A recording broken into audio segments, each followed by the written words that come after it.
The gunshot that missed Delaney Jarvis by 3 inches changed everything. Not because it almost killed her, but because it made her realize she had been living on borrowed time for far too long. She pressed her back against the rough wooden wall of the saloon in Tombstone, Arizona, her heart hammering as shouts erupted from inside and boots thundered across the floorboards. The year was 1884, and the silver mines had brought every kind of desperate soul to this corner of the territory, including the 3 men who had decided she knew too much about their operation. She had only been working as a bookkeeper for the mining company for 6 months, but 6 months was long enough to notice when the numbers did not add up, when shipments disappeared into the night, when good men died in cave-ins that should never have happened. She ran. There was no other choice. Delaney grabbed what she could carry in a single carpet bag, traded her good dress for traveling clothes at the Chinese laundry, where Mrs. Chen asked no questions, and bought a ticket on the evening stage heading east. Her hands shook as she counted out the coins, aware that every moment she remained in Tombstone increased the danger. The mining company had connections everywhere, and she had been foolish enough to confront the foreman about the discrepancies before securing evidence or protection. That confrontation had led directly to this moment, to running for her life with barely enough money to last a week. The stage rattled through the darkness, carrying her away from Arizona and toward New Mexico. She shared the cramped interior with a traveling salesman who reeked of whiskey and a young mother with 2 crying children. Delaney kept her face turned toward the window, watching the landscape blur past in shades of silver and shadow. She had no destination in mind beyond away, no plan except survival. The other passengers eventually dozed off despite the uncomfortable ride, but sleep eluded her. Every time the stage slowed or stopped, her pulse jumped, convinced that the men from the mining company had caught up with her. They reached Socorro, New Mexico by dawn. Delaney stepped down from the stage on trembling legs, her entire body aching from the rough journey. The town was waking up around her, smoke rising from chimneys, shopkeepers sweeping their storefronts, and the smell of fresh bread drifting from a nearby bakery. She found a boarding house run by a widow named Mrs. Patterson who accepted her money without prying into her story. The room was small but clean, with a narrow bed, a washstand, and a window that overlooked the main street. For 3 days, Delaney barely left that room. She told herself she needed rest, but the truth was she felt paralyzed by fear and uncertainty. She had no family to turn to. Her parents had died of fever when she was 16, and she had been making her own way ever since, moving from town to town, taking whatever respectable work she could find. Bookkeeping, teaching, even serving tables when necessary. She was 22 years old and had already lived a dozen different lives, but none of them had prepared her for this. On the 4th morning, Mrs. Patterson knocked on her door. "There was a man asking about you," she said quietly. "Tall fellow, rough looking. I told him I had not seen anyone matching your description, but you should know." Delaney felt the blood drain from her face. "Thank you," she whispered. She was packed and gone within the hour, slipping out the back entrance while Mrs. Patterson created a distraction at the front. This time she bought a ticket north toward Colorado. The pattern continued for weeks. She would arrive in a new town, find work and lodging, and just when she started to feel safe, there would be a sign that someone was looking for her. A stranger asking questions. A telegram being sent. Once, she glimpsed a man she recognized from Tombstone standing outside the general store, and she abandoned everything she owned to flee in the middle of the night. It was exhausting and terrifying, and she began to wonder how long she could keep running. Her savings dwindled to almost nothing. She took work when she could find it, washing dishes, mending clothes, but never stayed long enough to earn much. By the time she crossed into Colorado, autumn had arrived with its crisp winds and golden aspens, and she was wearing the same dress she had fled Tombstone in, now patched and faded. What Delaney did not know was that someone had been following her trail almost from the beginning, but not one of the men she feared. Dalton Armstrong had been in Tombstone the night she ran. He had been sitting in the corner of that same saloon, nursing a whiskey and trying to decide whether to accept a cattle drive job that would take him north to Montana. He was a cowboy by trade and temperament, 25 years old, with sun-darkened skin and eyes the color of the sky just before a storm. He had been working ranches since he was 14, after his father died and left him and his mother with nothing but debts. He had paid off those debts, buried his mother 5 years later, and had been drifting ever since, going wherever the work took him. He had noticed Delaney the moment she pressed herself against the outside wall of the saloon. He had been watching the 3 men inside who were making trouble, had seen them draw weapons, and had been halfway to his feet when the shot rang out. By the time he pushed through the crowd and out the door, she was already disappearing into the darkness. He caught just a glimpse of her face in the lamplight, pale and frightened and beautiful, and something in his chest twisted. The 3 men burst out of the saloon seconds later, arguing about which direction she had gone. Dalton listened as they made plans to track her down, heard them mention the mining company and what she had discovered. He knew the operation they were talking about. Everyone in Tombstone knew, or at least suspected, but proof was another matter entirely. And this woman, whoever she was, had apparently found that proof. Dalton made a decision in that moment that he could not entirely explain, even to himself. Instead of walking away, he followed.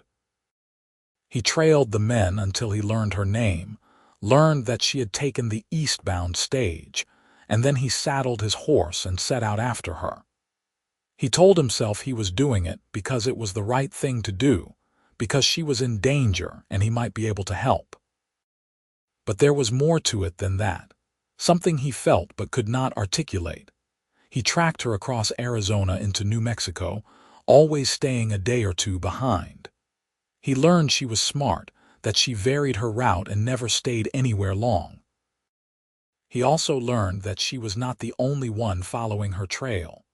There were at least 2 men from the mining company pursuing her, maybe more. Dalton made sure to intercept them when he could, sending them in the wrong direction with carefully planted misinformation, but he could not stop them all. By the time Delaney reached Denver, Colorado, it was late October and the first snow was already dusting the mountain peaks. She found work at a hotel, cleaning rooms and changing linens. The owner was a gruff German man named Mr. Kellerman who paid poorly but asked no questions. She rented a tiny room above a bakery and tried to convince herself that maybe, finally, she could stop running. Denver was big enough that she could disappear into the crowds, anonymous among the thousands of people who filled the streets. She kept her head down, spoke to no one unless necessary, and saved every penny she earned. At night, lying in bed and listening to the sounds of the city, she allowed herself to imagine a future. Maybe she could save enough to start over somewhere far away, California or Oregon. Maybe she could become someone new, leave Delaney Jarvis behind entirely. Those dreams shattered 3 weeks after she arrived. She was walking back to her room after finishing her shift at the hotel when she saw them. 2 men, standing on the corner, studying faces of women who passed. She recognized them instantly. They had worked security at the mining company, had been present the day she confronted the foreman. For a moment she stood frozen, terror locking her muscles, and then survival instinct kicked in. She turned and walked in the opposite direction, forcing herself not to run, not to draw attention. She spent that night hiding in the stable behind the hotel, shivering in the cold, too afraid to return to her room. By morning, she had made up her mind. Denver was not safe. Nowhere was safe, not as long as the mining company wanted her dead. She needed to disappear completely, and that meant going somewhere truly remote. She bought a train ticket to Cheyenne, Wyoming, using the last of her savings. The train carried her north through country that grew progressively more wild and empty. The mountains gave way to rolling plains, and the towns became smaller and farther apart. She arrived in Cheyenne on a gray November afternoon with exactly 14 cents in her pocket and no plan whatsoever. The town was smaller than Denver but still bustling, full of cattle operations and railroad workers. Delaney walked the main street, looking for any sign that might indicate work. She was cold, hungry, and utterly exhausted, both physically and emotionally. The constant fear had worn her down until she felt brittle, like she might simply crack apart. She found work at a restaurant, waiting tables for meals and tips. The owner, a motherly woman named Sarah Chen, took pity on her and offered her a pallet in the back room until she could afford proper lodging. It was not much, but it was something. Delaney threw herself into the work, grateful for the distraction and the warmth of the kitchen. 2 weeks passed. Then 3. Delaney began to hope again, cautiously, that maybe she had finally outrun her pursuers. The weather turned bitter, snow falling regularly now, and she thought that perhaps the men from the mining company had given up, decided she was not worth the effort of tracking through a Wyoming winter. She was wrong.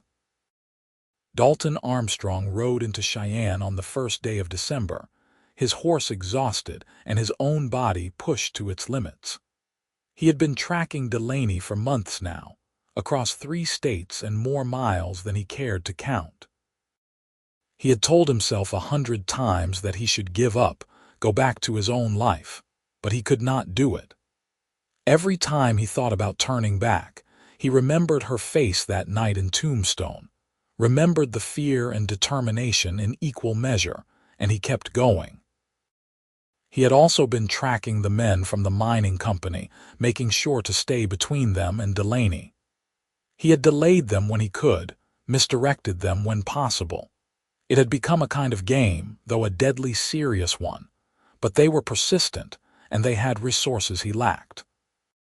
He knew they were closing in, that it was only a matter of time before they found her. He stabled his horse and took a room at a boarding house, then spent the next day quietly searching the town. Cheyenne was not large enough that a young woman traveling alone would go unnoticed. He asked careful questions at the general store, the post office, the hotels. No one had information until he stopped at the train station and spoke with the clerk. Young woman, dark hair, traveling alone, the clerk mused.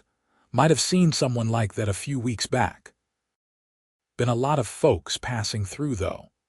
Dalton thanked him and continued his search. He finally got a solid lead from a drunk cowboy outside one of the saloons. Pretty girl working at the restaurant down the street, the man said. Keeps to herself mostly. Might be who you are looking for. Dalton found the restaurant as the sun was setting. Through the window, he could see her moving between tables, carrying plates and refilling coffee cups. She looked thinner than he remembered, more worn, but it was definitely her. Relief flooded through him, followed immediately by renewed concern. If he had found her, the men from the mining company could not be far behind. He waited until the restaurant closed and watched as she slipped out the back door. He followed at a distance, saw her enter through a side entrance and climb a set of narrow stairs. He noted the location, then returned to his boarding house to plan his next move. The following morning, Dalton positioned himself across the street from the restaurant before it opened. He watched Delaney arrive, saw her exchange greetings with the owner through the window. He spent the day observing, learning her routine, looking for any sign of danger. He saw nothing suspicious, but that only made him more nervous. That evening, as the restaurant was closing, Dalton finally approached. He pushed open the door just as Delaney was wiping down the last table. She looked up and their eyes met. For a long moment, neither of them moved. Dalton saw recognition flash across her face, though he knew she could not place him. Why would she? They had never actually met. Then he saw the fear come, the instinctive reaction of someone who had been running too long. "Please," he said quietly, holding up both hands to show he meant no harm. "I am not here to hurt you. My name is Dalton Armstrong, and I have been following you since Tombstone." The color drained from her face. "Get out," she whispered. "Miss Jarvis, please listen to me. I know you are in danger. I know about the mining company, about what you discovered. I am not working for them. I have been trying to help you." "Help me." Her voice rose, sharp with panic and anger. "You have been following me for months. That is not help, that is stalking. Get out before I scream." Sarah Chen appeared from the kitchen, taking in the scene with sharp eyes. "Is there a problem here?" Dalton kept his gaze on Delaney. "I understand you have no reason to trust me, but there are men coming, probably already in town. The same men who have been hunting you. If you stay here, they will find you. I can help you get away, somewhere truly safe." "Why?" Delaney demanded. "Why would you do that? Why have you been following me all this time?" It was the question he had been asking himself for months. He could have given her practical answers, talked about justice or doing the right thing. Instead, he found himself telling her the truth. "Because from the moment I saw you that night in Tombstone, I could not stop thinking about you. Because you looked scared, but you did not give up. Because I have been drifting my whole life, and the only thing that has felt like purpose was making sure you stayed alive." The silence that followed was broken only by the ticking of the clock on the wall. Sarah Chen looked between them, her expression thoughtful. Delaney stared at Dalton like he was speaking a foreign language. "That is insane," she finally said. "You do not even know me. I know you are brave. I know you are smart. I know you have been running for months and you have not once given up, even though you had every reason to." "You do not know anything about me," she said, but her voice had lost some of its sharp edge. "Then give me a chance to learn. Let me help you." Before Delaney could respond, the door burst open and two men strode in. Dalton recognized them instantly from his months of tracking.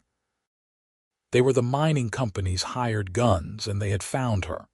Everything happened very fast. Dalton moved without thinking, positioning himself between Delaney and the men.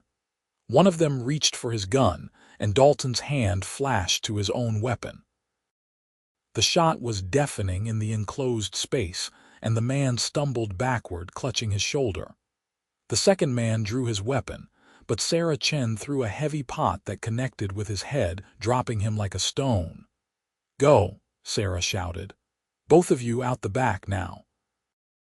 Dalton grabbed Delaney's hand and pulled her toward the kitchen.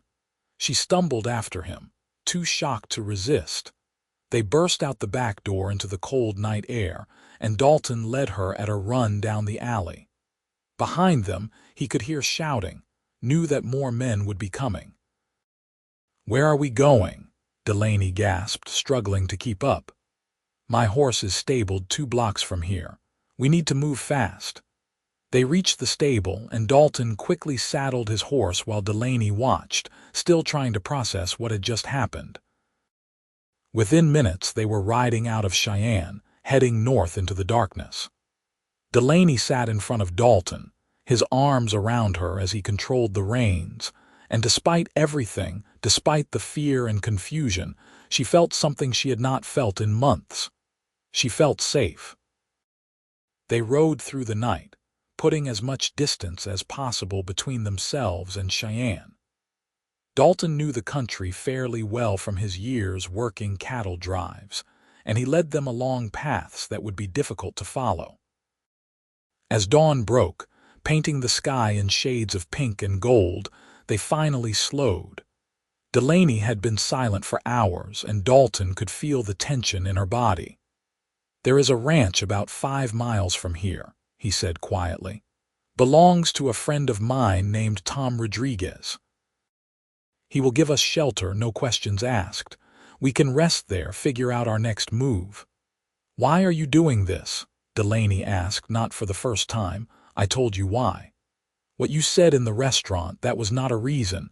That was madness." Dalton was quiet for a moment, watching the sunrise. "Maybe it is, but it is the truth.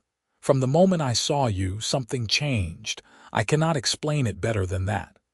Delaney turned her head to look at him, really look at him for the first time. She saw a man weathered by years of hard work and harder living, but there was kindness in his eyes and something else she was afraid to name. "You tracked me across 3 states," she said slowly.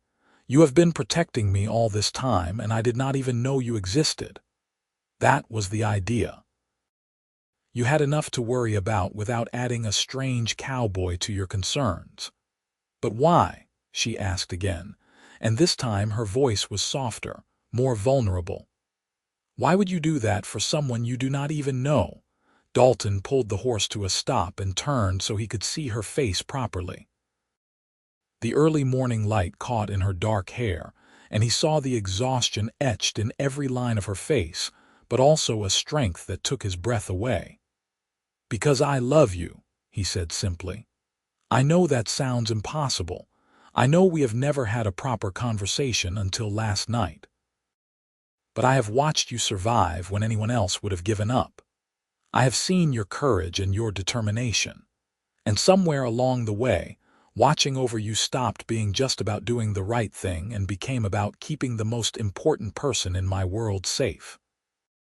Tears spilled down Delaney's cheeks, and she did not try to stop them. "You do not know me," she whispered, but there was no conviction in the words. "Then let me know you. Give me that chance."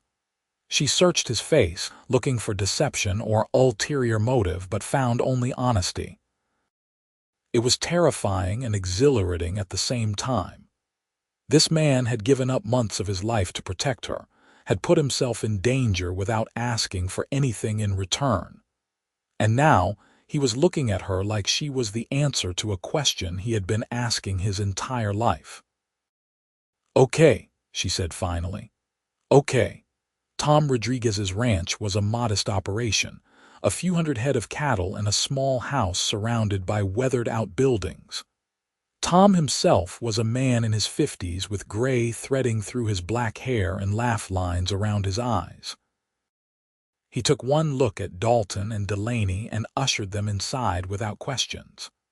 "The spare room is yours for as long as you need it," he said, showing them to a small but comfortable bedroom. "Maria will have breakfast ready soon. You both look like you could use a hot meal and some rest." Maria Rodriguez was as warm as her husband, a round woman with flour on her hands and concern in her eyes. She fed them eggs and beans and fresh bread, watched them eat like they were starving, which they were. After breakfast, she showed Delaney where she could wash up and offered her a clean dress. "You are safe here," Maria said gently. "Whatever trouble you are running from, it does not reach this place. Tom and Dalton go back many years. We protect our own." Delaney felt her throat tighten with emotion. "Thank you," she managed to say. She bathed and changed, washing away weeks of fear and grime.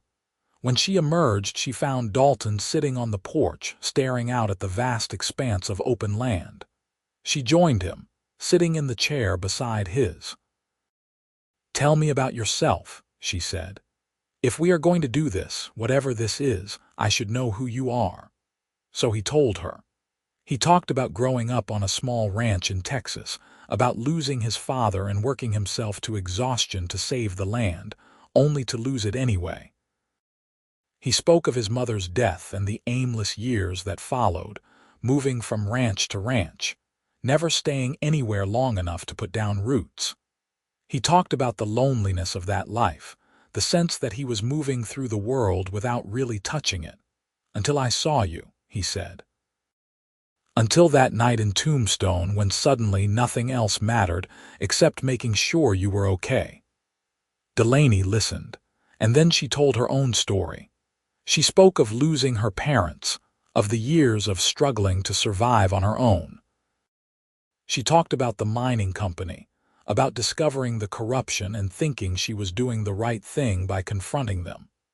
She described the months of running, the constant fear, the exhaustion of never feeling safe.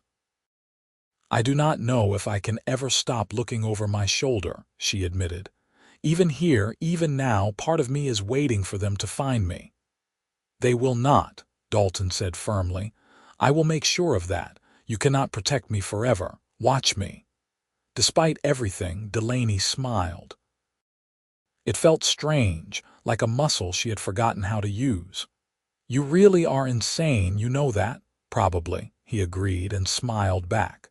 They stayed at the Rodriguez Ranch for 2 weeks. It was a time out of time, a bubble of peace in the middle of chaos. Dalton helped Tom with the ranch work, and Delaney assisted Maria in the house. But mostly, they spent time together, learning each other. They took long walks across the property, rode horses through the hills, sat by the fire in the evenings and talked about everything and nothing. Dalton learned that Delaney loved to read, but had not owned a book since fleeing Tombstone. He rode into the nearest town and returned with 3 novels, just to see her face light up. Delaney discovered that Dalton had a dry sense of humor that caught her off guard and made her laugh, really laugh, for the first time in months. She learned that he was gentle with animals, patient with the work, and absolutely determined when he set his mind to something. And slowly, carefully, something grew between them. It started as gratitude on Delaney's part, appreciation for everything he had done. But it transformed into something deeper as she watched him work alongside Tom, as she heard him laugh at Maria's stories, as she felt the way he looked at her when he thought she was not paying attention. It became something real and solid and undeniable. For Dalton, what had begun as instinct and attraction deepened into genuine love. He loved the way Delaney's mind worked, quick and sharp. He loved her resilience, the way she refused to be broken by everything she had endured. He loved the small moments, like when she absently tucked a strand of hair behind her ear while reading, or the way she hummed softly while helping Maria cook. One evening, they were sitting by the creek that ran through the property. The sun was setting, turning the water gold and orange. Delaney was skipping stones across the surface, and Dalton was watching her with an expression of complete contentment. "What are you thinking?" she asked, catching his gaze. "That I could spend the rest of my life watching you skip stones and die a happy man." She laughed, but there was color in her cheeks. "You say things like that so easily." "Only because they are true." He reached out and took her hand, lacing his fingers through hers. "Delaney, I know this has all happened fast. I know you are still dealing with everything you have been through. But I need you to know that I am not going anywhere. Whatever comes next, we face it together." She looked down at their joined hands, then back up at his face. "I was so angry when you told me you had been following me. It felt like another violation, another thing taken from me. But now I understand. You gave me a gift even if I did not know it. You kept me safe when no one else cared enough to try. I will always keep you safe." "I know," she said softly, "and that terrifies me because I am starting to need you, and needing someone means they can hurt you. They can leave or die or change their mind." Dalton squeezed her hand. "I cannot promise that life will not throw hard things at us, but I can promise that I will never willingly leave you. I can promise that my feelings will not change. I love you, Delaney. That is not going away." She felt tears prick her eyes again, but this time they were not tears of fear or exhaustion. They were something else entirely. "I think I am falling in love with you too," she whispered, "and that scares me more than anything else that has happened." "Love is supposed to be scary," Dalton said, pulling her closer. "It means it matters." He kissed her then, gentle and careful, giving her every opportunity to pull away, but she did not pull away. Instead, she kissed him back, pouring months of fear and loneliness and desperate hope into that single moment of connection. When they finally broke apart, they were both breathing hard, and Delaney was smiling through her tears. "So what do we do now?" she asked. "We figure out how to build a life," Dalton said. "A real one, not running, not hiding. We find a way to make you safe permanently, and then we build something together." The solution came from an unexpected source. Tom Rodriguez had connections throughout Wyoming and beyond, people who owed him favors from years of honest dealing. He made inquiries and learned that the mining company in Tombstone was under investigation by federal authorities. The corruption Delaney had discovered was part of a much larger operation, and several key figures had already been arrested. "The men who were chasing you," Tom explained one evening over dinner, "they are no longer in a position to hurt you. The company has collapsed, and the ones who hired them are either dead or in jail. You are safe now." Delaney felt like she could not quite process the information. "Safe, truly safe, truly safe," Tom confirmed. "It is over, Delaney. You can stop running." She looked at Dalton, saw her own relief and joy reflected in his face. "It is really over," she repeated, and then she started to laugh. It was slightly hysterical, edged with exhaustion and disbelief, but genuine. Dalton pulled her into his arms, and she buried her face in his chest, laughing and crying at the same time. That night, lying in bed and staring at the ceiling, Delaney felt something shift inside her. For months, she had been in survival mode, focused only on getting through each day. Now, suddenly, she could think about the future, about what she wanted, about who she wanted to be, and she knew with absolute certainty that she wanted Dalton in that future. The next morning, she found him in the barn, checking on one of Tom's horses that had thrown a shoe. "I have been thinking," she said without preamble, "about what comes next." Dalton looked up, his expression guarded but hopeful. And I want to stay with you, not just for now, not just until I figure things out. I want to build that life you talked about, together." The smile that spread across his face was like sunrise breaking through storm clouds. "You mean that?" "I mean it. I love you, Dalton Armstrong. You tracked me across 3 states, and now I do not want to spend another day without you." He crossed the barn in 3 long strides and swept her into his arms, spinning her around while she laughed. When he set her down, he was grinning like a fool. "Marry me," he said. "Right now, today, as soon as we can find a preacher. Marry me and let me spend the rest of my life making you happy." "Yes," Delaney said, not hesitating for even a moment. "Yes, absolutely yes." They were married 1 week later in a small ceremony at the local church. Maria Rodriguez helped Delaney alter one of her own wedding dresses, cream-colored lace and silk that fit like it had been made for her. Tom stood as Dalton's witness, and Maria stood as Delaney's. The preacher was an elderly man with kind eyes who did not ask questions about the hasty wedding or the bride and groom who barely knew each other by conventional standards. When Dalton slipped a simple gold band on Delaney's finger, his hands were shaking. "I promise to love you every day for the rest of my life," he said, his voice rough with emotion. "I promise to keep you safe, to make you laugh, to build a home with you. You are my purpose, Delaney. You are everything." Delaney felt tears streaming down her face as she placed a matching band on his finger. "I promise to trust you, to build this life alongside you, to love you even when things are hard. You saved me in every way a person can be saved. And I choose you every day for all the days we have." The preacher pronounced them husband and wife, and when Dalton kissed her, the small church seemed to fill with light and warmth and possibility. Maria cried openly, and even Tom had to clear his throat several times. They had a simple celebration back at the ranch, Maria's best cooking and a cake she had somehow managed to bake without anyone noticing. As the sun set and they stood together on the porch, Dalton pulled Delaney close. "Where do you want to go?" he asked. "We can settle anywhere." "Wyoming, Montana, California, anywhere you want." Delaney thought about it, about all the places she had run to over the past months. Then she smiled. "What about Arizona? Not Tombstone, but somewhere in the territory."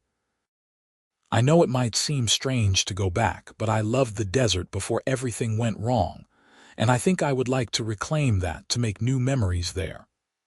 "Arizona it is," Dalton agreed.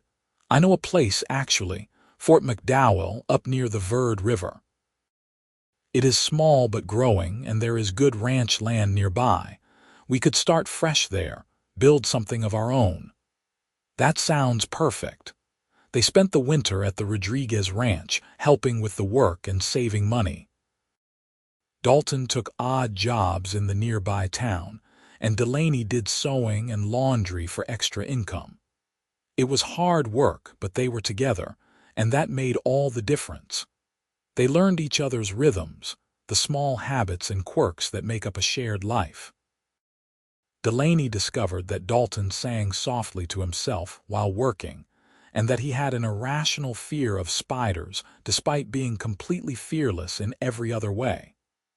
Dalton learned that Delaney talked in her sleep, and that she hoarded books like treasure. They also learned each other in more intimate ways, building a physical connection that matched their emotional one. Their wedding night had been tentative and tender, both of them nervous and eager at the same time. But as the weeks passed, they grew comfortable with each other, and their physical relationship deepened.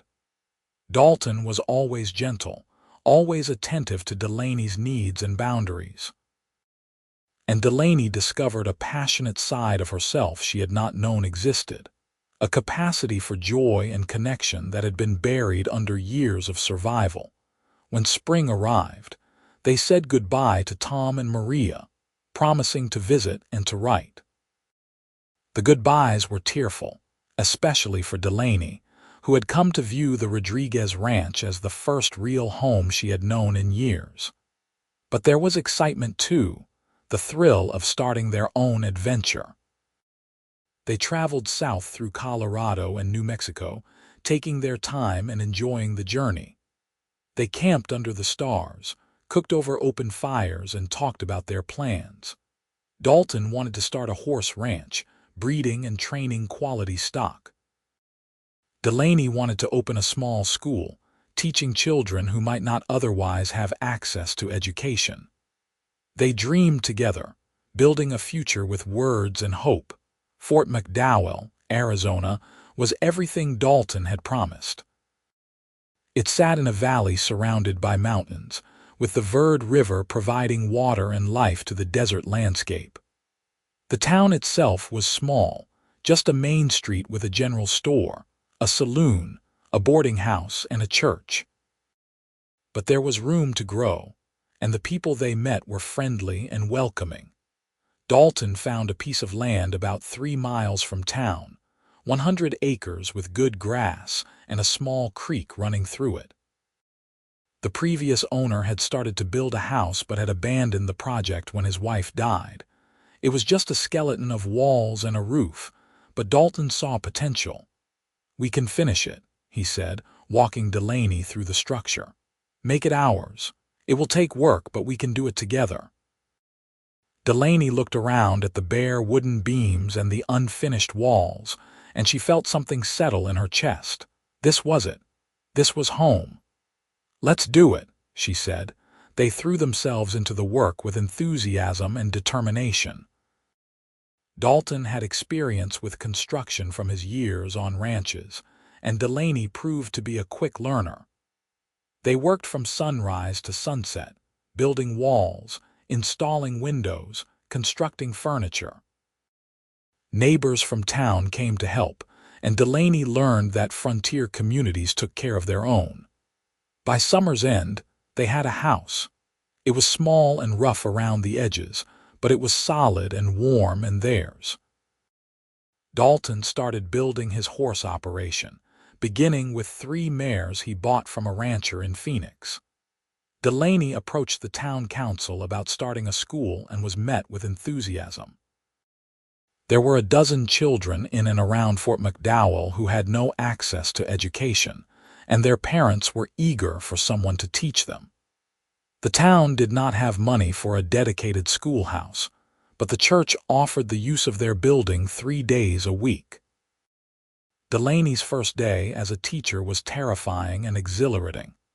She had 12 students ranging from age 6 to 14, all with different levels of ability and knowledge.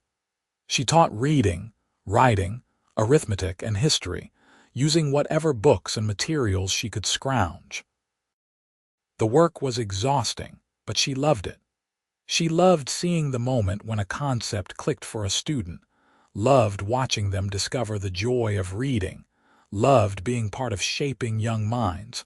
Dalton's horse business grew slowly but steadily. He had a gift for working with animals, a patience and intuition that produced quality stock.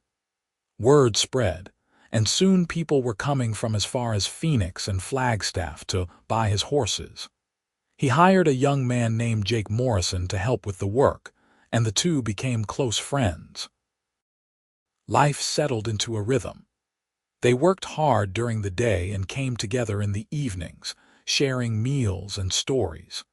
They made love under the stars on warm summer nights and cuddled close by the fire when winter winds howled. They argued occasionally, as all couples do, but they learned to communicate, to listen, to compromise. Their love deepened and matured, becoming something solid and enduring. 2 years after arriving in Fort McDowell, Delaney discovered she was pregnant. She told Dalton over breakfast, simply and without fanfare. He stared at her for a long moment, then let out a whoop of joy that probably carried all the way to town. He picked her up and spun her around, exactly as he had the day she agreed to marry him. "We are going to have a baby," he kept repeating like he could not quite believe it. "We are going to be parents." "We are," Delaney confirmed, laughing at his excitement even as her own heart raced with joy and terror. "Are you ready for this? With you, I am ready for anything." The pregnancy was not easy. Delaney suffered from terrible sickness in the early months and exhaustion throughout.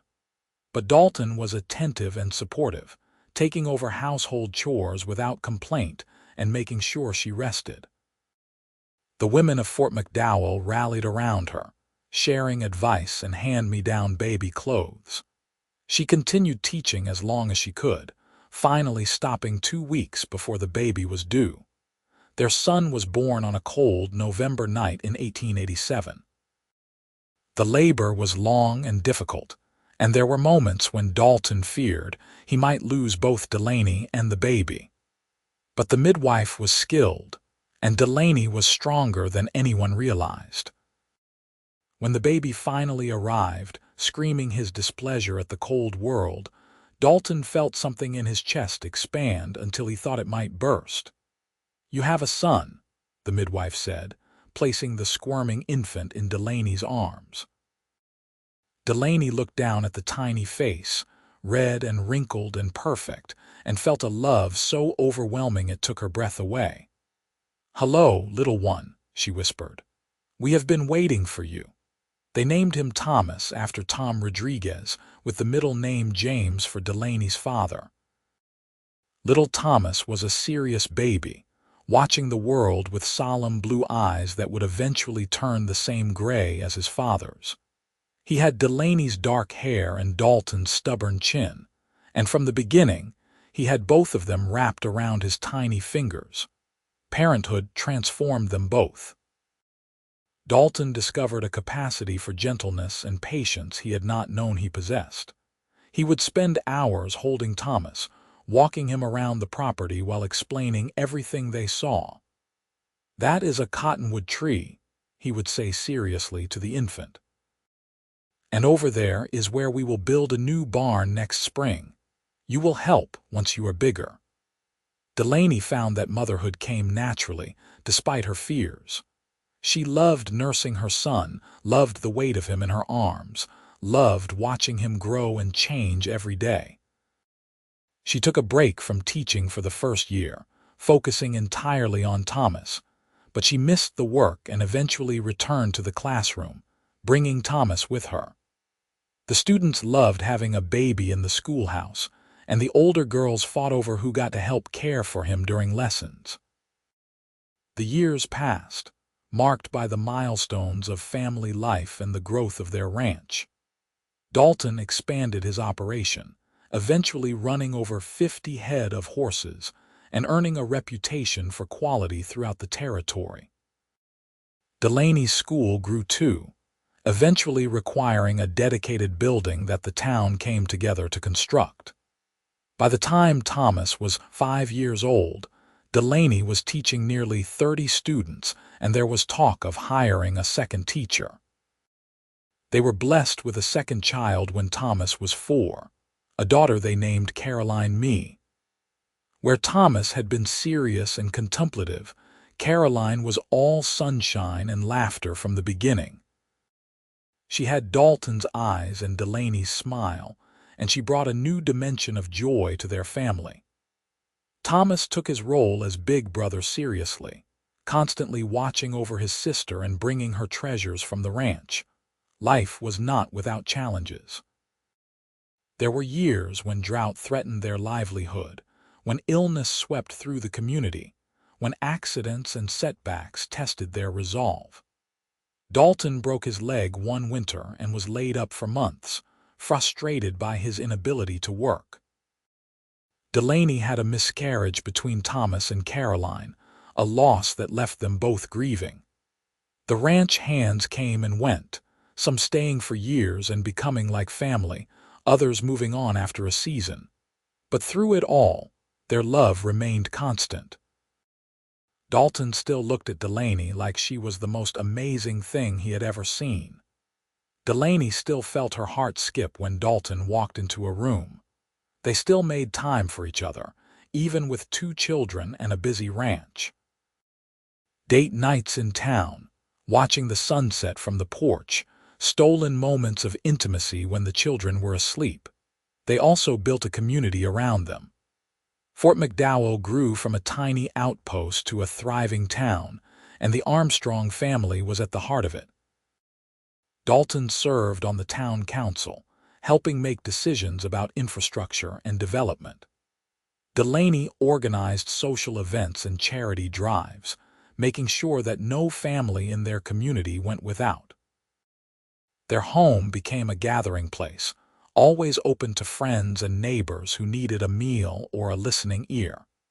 Tom and Maria Rodriguez visited regularly, making the long journey from Wyoming every few years. The reunions were joyous occasions, filled with laughter and reminiscence.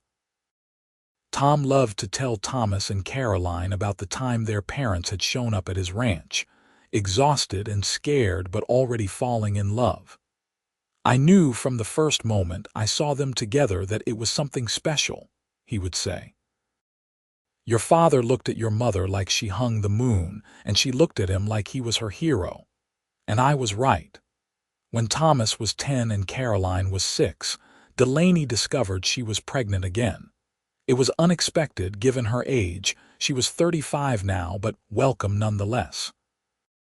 This pregnancy was easier than the previous 2, and their third child, a son they named Daniel Robert, arrived on a bright spring morning in 1897.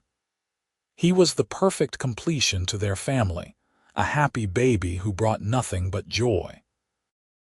Dalton was 50 years old when Daniel was born, his dark hair now liberally threaded with silver, his face weathered by years in the sun.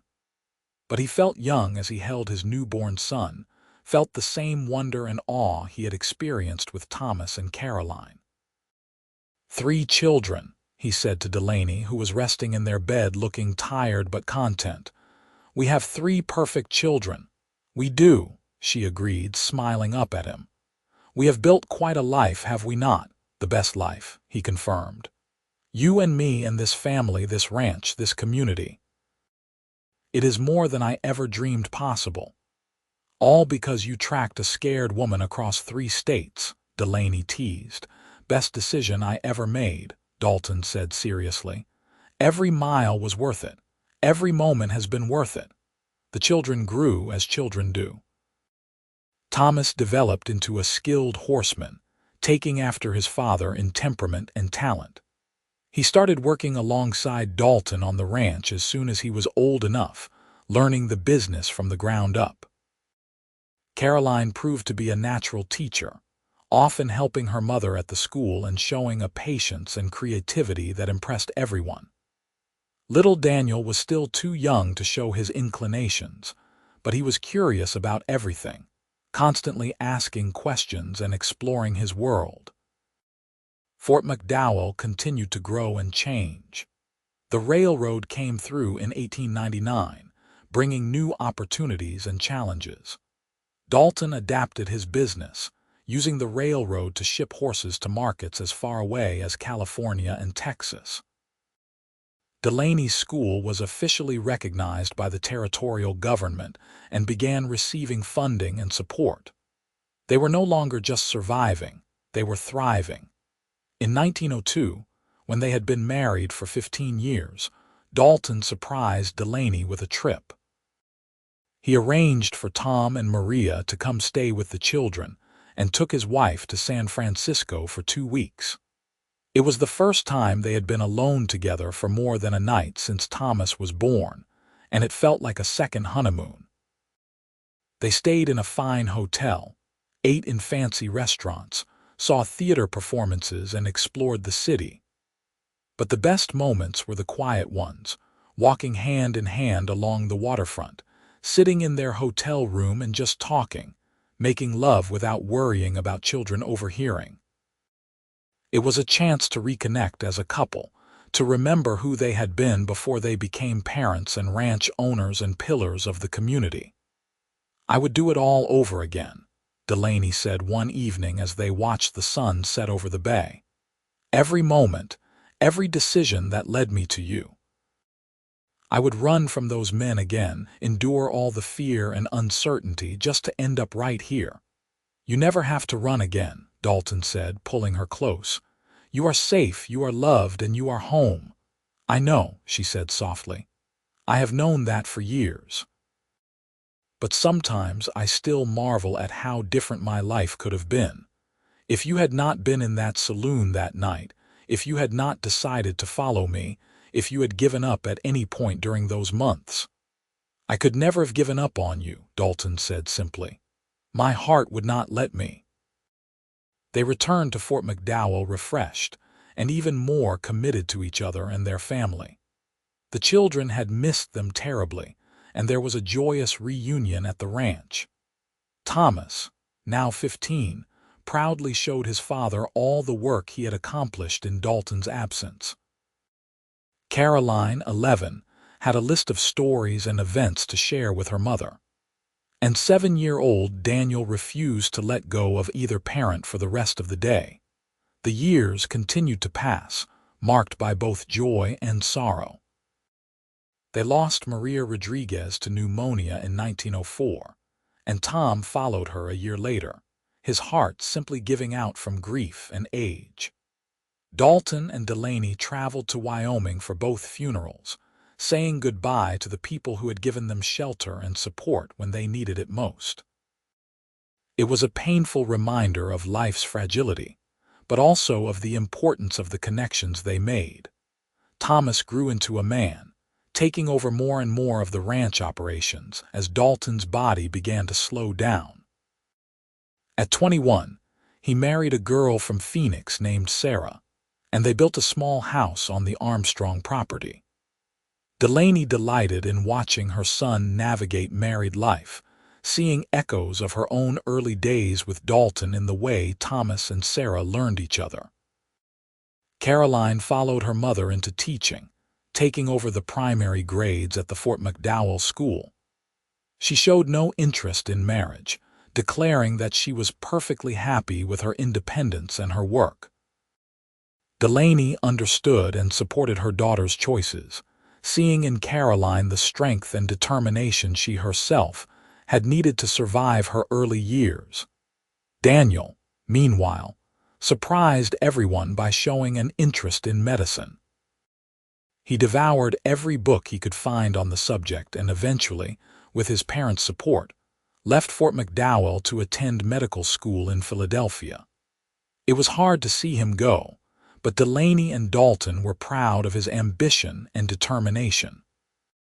In 1912, Delaney and Dalton celebrated their 25th wedding anniversary. The entire town turned out for the party, held at the ranch under a tent big enough to hold 200 people. There was music and dancing, food and laughter, speeches and toasts. Thomas stood up and told the story of how his parents met, how his father had tracked his mother across 3 states because he loved her. "My father showed me what it means to be a man," Thomas said, his voice thick with emotion. "He showed me that love is not just a feeling, it is a choice you make every single day. It is commitment and sacrifice and showing up, even when it is hard. And my mother showed me that strength comes in many forms, that surviving and thriving are acts of courage." Together, they built something beautiful, and I am honored to be their son. Caroline spoke next, talking about watching her parents work together, seeing the respect and partnership in their relationship. "They taught me that love is not about losing yourself in another person. It is about becoming more fully yourself because of them. They taught me that a good marriage is built on friendship and trust and laughter. They set an impossible standard, honestly, which is probably why I am still single." The crowd laughed, and Delaney felt tears streaming down her face. Dalton squeezed her hand, his own eyes suspiciously bright. Daniel could not be there in person. He was in the middle of his studies, but he had sent a long letter that Caroline read aloud. It spoke of growing up watching his parents love each other, of learning from their example, of carrying their values with him wherever he went. When it was time for Dalton and Delaney to speak, they stood together in front of the crowd. Dalton cleared his throat, looking out at all the faces, friends and family and neighbors who had become like family over the years. 25 years ago, I made the best decision of my life," he said. "I followed my heart, quite literally, across 3 states. And when Delaney asked me why, I told her the truth. Because I love you. Those words have only become more true with every passing day, every shared experience, every challenge we have faced together. You are my heart, Delaney. You are my home. And I would track you across 1,000 states if I had to, just to spend one more day by your side." Delaney took a shaky breath, then turned to face the crowd. "I spent so much of my early life running, searching for safety and stability. And then this man found me, this crazy, wonderful, stubborn man who decided I was worth protecting. He gave me the greatest gift anyone has ever given me. He gave me a reason to stop running. He gave me love and security and a family. He gave me a home. I joke about the tracking, about the insanity of falling in love with someone who followed you for months. But the truth is, I had been searching for Dalton my entire life. I just did not know it until he found me. There was not a dry eye in the tent." The party continued late into the night, celebrating not just a marriage but a love story that had inspired an entire community. As the stars came out and the musicians played slower songs, Dalton pulled Delaney onto the dance floor. "You remember our wedding?" he asked as they swayed to the music. "Every detail," she confirmed.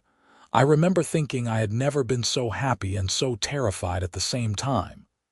I remember thinking I was the luckiest man alive. Still do." "We have built a good life," Delaney said, resting her head on his shoulder. "A really good life." "The best," Dalton agreed. "And we are not done yet. We have years ahead of us, grandchildren to spoil, adventures still to come." He was right. Thomas and Sarah gave them their first grandchild in 1913, a boy they named Dalton Thomas, though everyone called him DJ. Delaney discovered that being a grandmother was even more wonderful than being a mother. All the joy with less responsibility. She and Dalton spent hours with their grandson, teaching him about horses and reading him stories, watching him grow and change. More grandchildren followed. Thomas and Sarah had 2 more children, and Caroline surprised everyone by getting married at 35 to a widower with 3 children of his own. Daniel finished medical school and returned to Arizona, opening a practice in Phoenix but visiting Fort McDowell regularly. He eventually married a nurse named Elizabeth, and they added 3 more grandchildren to the Armstrong clan. Dalton and Delaney watched their family grow and expand, their legacy extending far beyond the ranch and the school. They had created something lasting, something beautiful. They had taken the terror and uncertainty of that night in Tombstone and transformed it into love and community and hope. As they grew older, they slowed down. Dalton handed over the ranch operations entirely to Thomas, though he still spent time with the horses he loved so much. Delaney retired from teaching at 60, though she continued to tutor individual students and serve on the school board. They spent more time together, taking walks around the property, sitting on the porch and watching the sunset, visiting with grandchildren.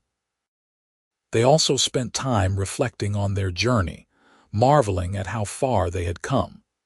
From that terrifying night in Tombstone to this peaceful life surrounded by family and community, it had been an incredible ride. They talked about the early days, laughing at the awkwardness of their first conversations, the fear and uncertainty of building a life from nothing. They remembered the hard times too, the losses and setbacks, but agreed that those challenges had only made them stronger. On a warm spring evening in 1927, 40 years after they first arrived in Fort McDowell, Delaney and Dalton sat together on their porch. They were both 70 now, their hair white and faces lined with age, but their love had only deepened over the decades. The ranch spread out before them, green and thriving, dotted with horses and the small house where Thomas lived with his family. "You ever regret it?" Delaney asked suddenly. "Giving up your freedom to chase after a woman you did not even know?" Dalton looked at her surprised. "Not for a single second. Why would you ask that?" "I just want to make sure. You sacrificed so much for me, gave up so much. I want to know that it was worth it." Dalton took her hand, the hand that still wore the simple gold band he had placed there 42 years earlier. "Delaney, my life before you was not freedom. It was drifting, existing without purpose. You gave me everything that matters. You gave me love, family, a home, a reason to wake up every morning. Tracking you across those 3 states was not a sacrifice. It was the moment my real life began." "I love you," she said, the words as true now as the first time she spoke them. "I love you so much, Dalton Armstrong. And I love you, Delaney Armstrong. Always have, always will." They sat in comfortable silence as the sun set, painting the sky in shades of orange and pink and gold. Around them, their family gathered for Sunday dinner as they did every week. Thomas and Sarah with their children and grandchildren. Caroline and her husband with his children and their spouses. Daniel and Elizabeth visiting from Phoenix with their brood. The house filled with noise and laughter, with love and life. Dalton and Delaney watched it all with deep contentment. They had built this together. From fear and uncertainty, from a crazy act of love and faith, they had created something magnificent. Their love story had become a family story, a community story, a legacy that would extend far beyond their own lives. As the stars began to appear in the darkening sky, Dalton pulled Delaney close. She rested her head on his shoulder, exactly as she had 1,000 times before, and felt completely at peace. Whatever trials they had faced, whatever challenges life had thrown at them, they had faced them together. And that had made all the difference. "Thank you," Delaney whispered. "For what?" Dalton asked. "For tracking me, for not giving up, for loving me when I could not even imagine being loved." "Thank you for being worth tracking," Dalton replied, "for having the courage to trust me, for building this life with me." Inside the house, someone started playing the piano and voices rose in song. Children ran through the yard, playing tag in the twilight. The smell of food drifted from the kitchen where the women were finishing preparations for dinner. It was a perfect moment, ordinary and extraordinary all at once. Delaney and Dalton Armstrong sat on their porch, holding hands and watching their family, and knew they had found what everyone searches for. They had found home. They had found purpose. They had found love that lasted, love that grew, love that transformed everything it touched. And it had all started with a cowboy who tracked a woman across 3 states because he loved her. Their story continued for many more years, filled with the everyday joys and sorrows of a long life well lived. They celebrated 50th, 60th anniversaries, surrounded by children and grandchildren and great-grandchildren. They watched Fort McDowell grow from a frontier town into a thriving community. They saw automobiles replace horses, saw the territory become a state, saw the world change in ways they could never have imagined. Through it all, their love remained the constant, the foundation on which everything else was built. They held hands through illness and loss, celebrated together through triumphs and joys. They never stopped talking, never stopped listening to each other, never stopped choosing each other every single day. When Dalton passed away peacefully in his sleep at 89, surrounded by family, his last words were for Delaney. "I would track you across 1,000 states," he whispered. In this life and the next. Delaney lived for 3 more years, spending her time with family and quietly keeping Dalton's memory alive through stories. She told their grandchildren and great-grandchildren about that night in Tombstone, about running across 3 states, about the cowboy who loved her enough to follow. She wanted them to understand that real love was not the stuff of dime novels and fairy tales. It was choice and commitment, patience and persistence, showing up even when it was hard. She passed away on a spring morning very similar to the one when they had first arrived in Fort McDowell. Her children and grandchildren were with her, holding her hands and telling her it was okay to go. "Your cowboy is waiting," Caroline said through her tears. "He is waiting to find you again." Delaney smiled, her last expression one of peace and joy. She closed her eyes and went to meet the man who had tracked her across 3 states, who had loved her every day for over 6 decades, who had shown her what it meant to be truly home. The funeral was the largest Fort McDowell had ever seen. People came from across Arizona and beyond, all wanting to pay their respects to the woman who had touched so many lives. Her students, now adults and grandparents themselves, spoke of her patience and wisdom. Her children spoke of her strength and love.